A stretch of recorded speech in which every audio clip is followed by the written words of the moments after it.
Hey guys, Figure Therapy here. Today we are going to be taking a look at the 1/8 scale Kanbaru Suraga from Bakemonogatari.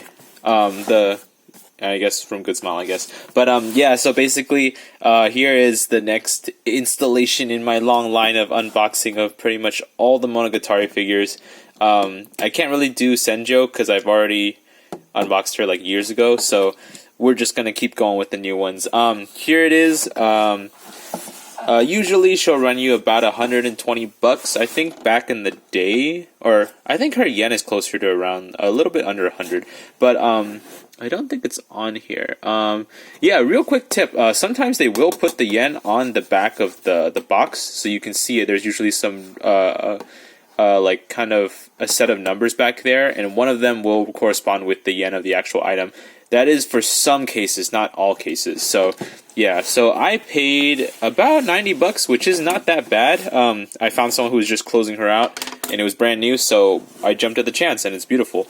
And because honestly, right now her price is kind of outrageous. Out of all of them, it's funny enough because out of all of them, I think in terms of like price, it kind of goes like Nadeko, which she kind of hovers around 60 to 100, and then Hachikuji, which also hovers around 100 to 120-ish, and then it goes Senjo, which will hit you around 150 to 200, and then Hanakawa, which is around the same, I guess, range as well, and then it'll kind of go the Fire Sisters.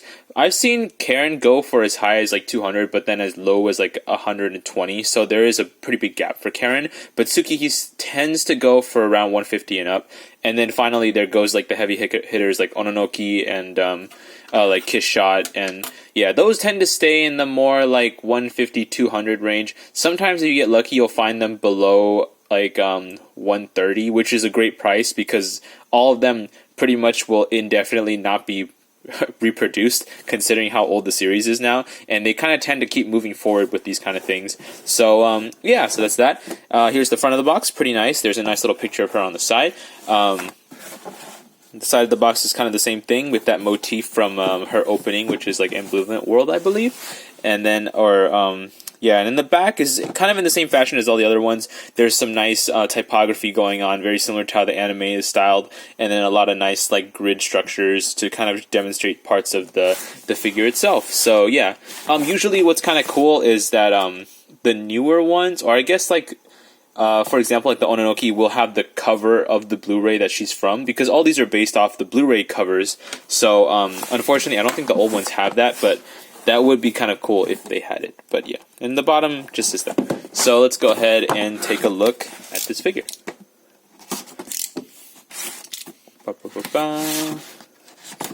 Ultimately, taking a look at everyone's favorite hentai Kohai right here. She is pretty hefty considering all the stuff she comes with. Like I said, always love the inside of the box. I think it's just the flower from her opening. Let's go ahead and put that to the side for now. Here are her instructions. Her instructions are nice and pretty straightforward, kind of just telling you where all the little books and stuff go. But let's see if we can put that all together without the instructions. So, just slice, slice, slice, slice, slice. Kind of go one round of slice. And that should free up the tape. And then, let me just toss that on the floor. And then, pow! So, whoa! Here is the book, which is presumably a BL book, probably. And then, a plant. I'm not too sure where the plant is from, because that's a detail that might be a little too obscure for me to know. And then, the basketball. And then the girl. Let's check out the girl. Taking off her little protective covering here. Let's go ahead and trust that in there. And then the little protective covering for her arm. There's a little articulation here, which is kind of funny. I always kind of like it when figures, or like scale figures, have articulation, because it's just so unorthodox. You know what? I think I should be a little more careful with that. There we go. Okay, so popping her arm out, kind of. So there she is. Very nice. Let me see if the camera can focus on that. Or not. Yeah, let's see. Let's just get a little closer here. Pow. So, It's funny because the camera never seems to want to focus on anything but... Let me see if I can change the lighting a little bit here. So you can kind of see here, it's a pretty nice sculpt. Everything is really clean. A lot of Good Smile's older stuff is arguably better because nowadays it seems like their quality has kind of gone to shit. But they still produce good stuff. So yeah, funny enough. A lot of good shading all around her body. Really subtle stuff. All the paint apps are super clean. And yeah, so let's go ahead and pop her on her base.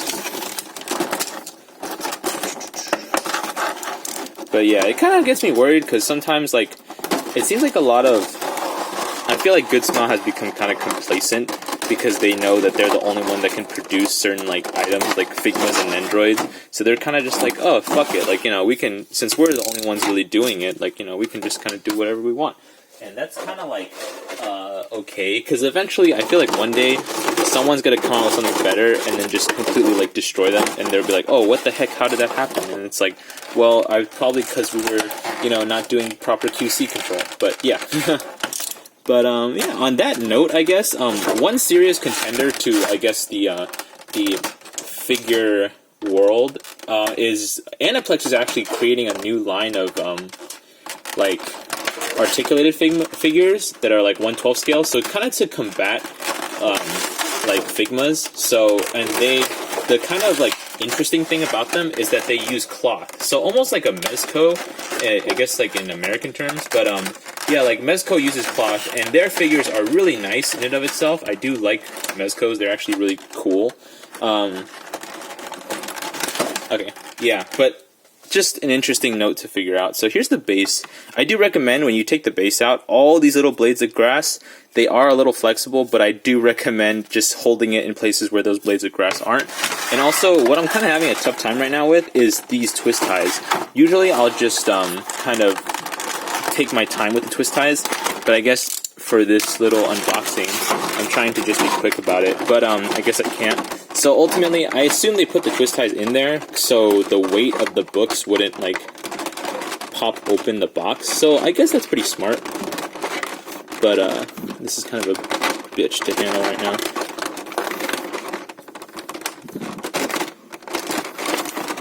Yeah, I guess this is why they call it an unboxing, because you can kind of see how much you'll struggle with it overall. Yeah, and what sucks too is the twist ties are like in between the books, so they're like I'm trying my hardest to get in there, but my hands are just too big. Like, it's like, or I guess like my fingers are too big, but like, boy, they really thought about this one, huh? Like, they couldn't have put the twist ties anywhere else, but it's understandable because that's like the middle of the packaging, so it's like, oh, that's where I guess like a point of structure would be needed. But yeah. So just kind of taking my time with that one. And then we finally get it, yeah, twist tied out. Alright. Now that mini nightmare is over, let's go ahead and take out all these books.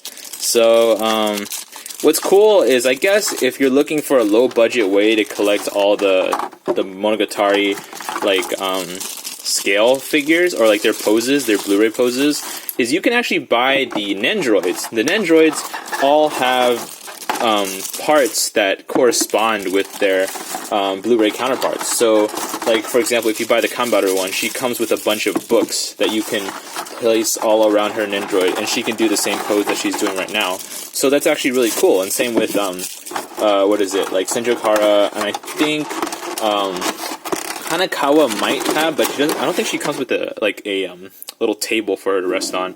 So I guess it doesn't, like, not necessarily for everyone, but for most of them, they have this kind of like cute, like, let's replicate the scale figure sort of thing. So here's the first stack of books. Relatively nice, a lot of nice little bookmarks here and there. Barazoku. You know what? I don't pay attention that much to when she has her books out, so I guess that's bad on me. But yeah, let's go ahead and just pop shit in now.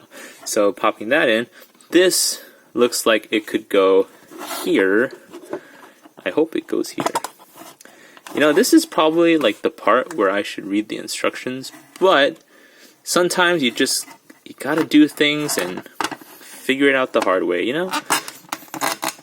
So that sounded tight. So this one is a nice big square hole, so I assume that's the one she sits on. It's almost like we're building a throne here. This one I assume goes here. Oh, it's pretty easy to put together. Come on. Yeah, there we go. It honestly sounds like you're gonna break it because you just have to. The fit is super tight actually. But yeah, this last one should go right. Am I missing something? Because this. You know what? I think I kind of goofed something. Oh, here we go. So basically, I just reversed it. This one should go right here. There we go. So after almost destroying this figure, let's go ahead and... Oh, and the little basketball should just go right over here. It's kind of like that game when you play as a kid where you're trying to fit the shape into the hole. But I'm not doing a very good job of it. There we go. Okay, cool. Alright, so now we're kind of all set here. So now we can go ahead and take a nice look. I'm sorry it took so long. I feel like kind of an idiot doing this stuff sometimes. It's just, but yeah, that's the fun part. You kind of unbox it and you kind of get to see how much you kind of fail at, or succeed at looking at figures. So there you go. It's super nice. I definitely think it's worth it at normal MSRP. I think you should really only pay the premium if you really like Kanbaru or if you're collecting the series. Like I will say, there are other Kanbaru figures out there that shows her personality a lot more, especially her kind of like fun side. And I think if you're looking for something more dynamic, I would recommend the Kotobukiya one with her holding the balls underneath her. That one is a lot better in terms of like personality. This one is a little bit more... kind of diorama-like. It's a little bit more storytelling than just having a more unique... Or I guess this is a unique piece on your shelf in and of itself, because what other figure has a bunch of books in the middle of a grassy lawn? So, yeah, I guess that does make it unique. But in terms of like personality-wise, this one just shows her a little bit more smug side, I guess. But yeah, so ultimately that's pretty much it for this unboxing. I hope you guys enjoyed watching me fumble around with this thing for a good solid 3 minutes, because that's probably how long it took. But yeah, look forward to the next one.